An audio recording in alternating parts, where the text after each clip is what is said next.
What is Jack Ross football? I mean, if you don't mind me asking the cliche, what's the kind of football you like to get the boys playing? Is there style, an ethos?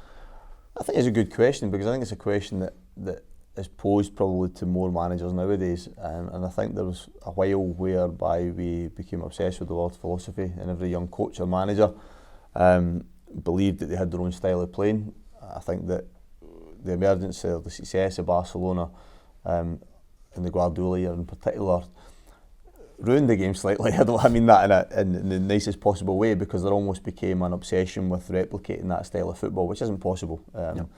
Through dust and circumstances, you're working with different materials, and so I think when I had the opportunity to manage in particular, because that's when you get to shape your own teams, I was never one that was obsessed by going from the beginning point to the end point, if that makes sense, because that requires really, really good players and a lot of things to go your way. So even when we prep now, we do break things down a lot in terms of the thirds of the pitch. We also break things down in terms of the positions in the pitch. So we often split and we work defensively, work with midfielders and strikers. We do patterns of play that involve the whole team, but even then, they're more often than not from the middle front to the final third. From the middle period to the final third. So that is probably how I try and build it up. I think that, I was going to say both my teams are managed. The Alaba side are managed, and then this St Mirren side, I think, have both scored goals. I think they've both created opportunities, and they've both played with a similar system, but a flexibility within that system in terms of the rotation of players. So, and then probably the final part of that is the one thing that I'm, very big on, is that creativity and probably belief in the final third. So we'd spend a lot of time on players being as positive as they can in the final third. We put a lot of onus on end product in the final third. Now that end product might not always be good, but I would rather that there was an end product rather than getting to the final third and coming back out. Now that's a bit contrary to some how other managers and coaches will work, especially those that focus more on retaining the ball. But I think once you have to work incredibly hard in football to get into the final third. I think once you're in there and you have the correct players at your disposal, it's about giving them that licence to go and be creative and positive in that area. So that is a rather long answer, but that's probably the best way to sum it up. Yeah, I mean, looking at kind of some of the stats for St Mirren in the Championship, you guys lead in terms of one-on-one dribbles, shots on goal, goals in general, goals from outside the box as well, actually. So it's interesting you mentioned the kind of build-up, but the emphasis you put on getting to the final third. Is a large part of that just simply down to having the right kind of players, or can you build a system that any player can slot into, in terms of having wide players who can score goals as well, set them up? It's a good question as well. I think that you have to be careful then that if you then move clubs, or if you have a big turnover in your playing squad, that you don't necessarily then try and implement the same system with players that doesn't suit. So I'm fortunate that obviously I inherited some players here. We've then identified and recruited ones that we thought would fit in that system.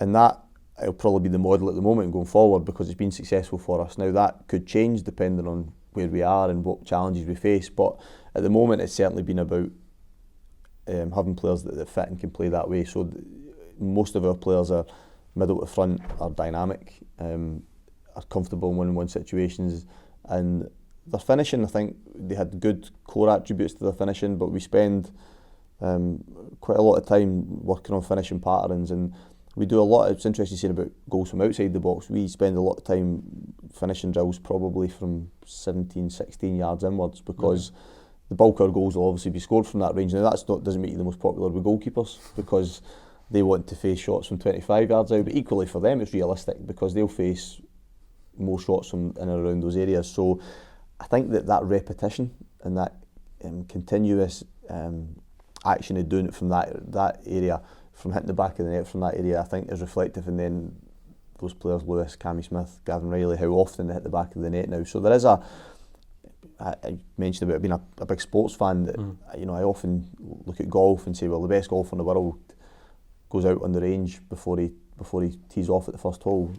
Why does he do that? If he's that good, then so it's a bit like in football. Why do we not then do continuous work on finishing, for example? Because it's a habit. It just becomes the norm for them, and they find themselves in those situations. They're used to hitting the back of the net. So again, something, if I was moving a different club, I might have to adapt, but certainly at the moment, and being in control to a degree of what I can work with, allows me to do that. It's no coincidence that your team also have the fewest amount of long passes in the division as well. I mean, and obviously your team emphasises short passes, transitions, attacking football. But I mean, if we want to be a bit more realistic for a moment, how easy is it to do that within Scottish football? Because it's traditionally been known as, well, a whole list of divisions that seem to emphasise physicality, pace over really technical ability. So how hard was it for you as a coach to instill, playing a ball on the ground, getting out to wide players and them dribbling things? Yeah, I don't think there's ever been the lack of technical ability for players to do it in Scotland. I've never been one that's bought into that. I think there's a lot of good players in this country, and there has been for a number of years. I think there's factors that sometimes make it more difficult. One is, by nature, we're aggressive and we like to do things quickly, and so most teams press the game fairly high up the park, especially in a competitive league, and that in itself lends to almost a panic situation at times in possession. Supporters are impatient, if you like, just by nature of how we are as well, so can, in a sense, want the ball forward into quicker areas. And then sometimes pitch conditions, particularly through the winter periods in Scotland, can then determine that it makes it more difficult. So there's sometimes circumstances around that can lend itself to that. I think how you then get players to trust themselves not to do that, I think, is probably one, how you train. So there's again that habitual work they do in training, but two, I think the environment that they're in. So you have to probably remove the fear out of making mistakes in it, and that's probably something that we've worked hard at, and that comes slightly away from the tactical side of the game and more into the mindset. So they know that there's a demand on them in terms of the work we do, there's a standards that we believe they should get to, but there's never a fear around them making mistakes. We've had mistakes this season, individual mistakes that have led to us conceding goals. I don't really deal with them at the time. I deal with them later as the week goes on. During the game, whether it's been the first half, it's about, you can't affect that. You can only affect what lies ahead of you in the game. So I think slowly but surely that's became the culture within the club. I think that, and then I've had good players. That sounds very simple, but I've had good players that then, taking that fear away, you still need the players to have the ability to then play the ball in that way. So that again, I'm fortunate in that sense. I've inherited players, I've recruited ones that suit that system.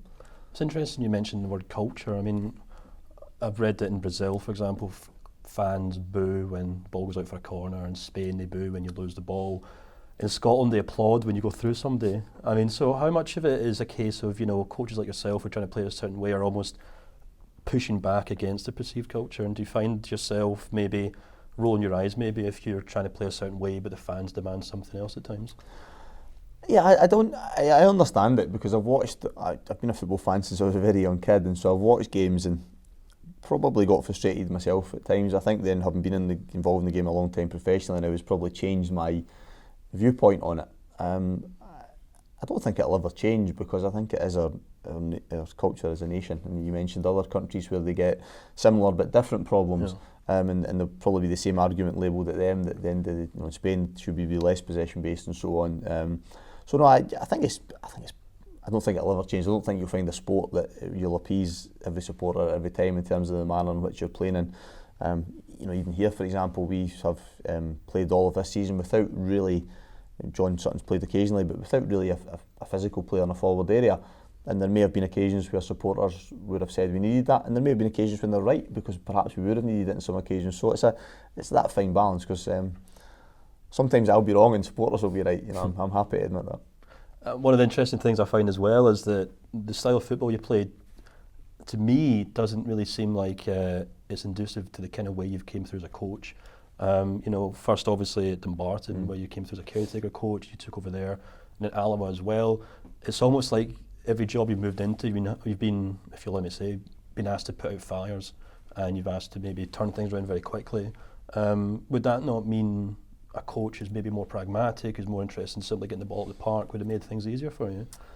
Yeah, I mean, it's something that probably I don't think that much about, because I'm involved in it, and time flies by very quickly when you're actually immersed in the job as well. I think that probably what that path has enabled me to do is find my own way of coaching and managing. So you mentioned my first experiences at Dumbarton. I was an assistant manager at a part-time club, and it's the first time I had coached. I had my licences, but the first time I'd actually done the practical aspect of it. And at that time, players enjoyed my training, but it was very much about tempo and enjoyment. Guys were coming from their work. So then I went to Hearts, where I then had to adapt, because there was a lot more education involved in it. Robbie Nielsen spent a lot of time in, going through patterns of play and how they wanted them to play. So for me, it was I'm saying light bulb, but I had to go, all right, okay, maybe I need to do a little bit more of that as well. And then finding that probably when I went to Alloa, and then obviously here in difficult circumstances, that I think the manner in which I wanted to work with the players and the belief I wanted the players to have and the trust I wanted to have in the park probably lended itself to me then asking them to play in a certain way. And it's only probably now that people point out to me, particularly last season when we were in the situation we were, that we got ourselves out of that by playing in the manner we did and by some of the results we achieved in that period. I think that goes back to as much probably my nature and how I enjoy watching the game played. I've always loved teams that play at high intensity and do things that have got dynamic players on their side. I think that they're exciting to watch. I enjoy watching the other players at times play, which is probably the biggest satisfaction you can get as a coach.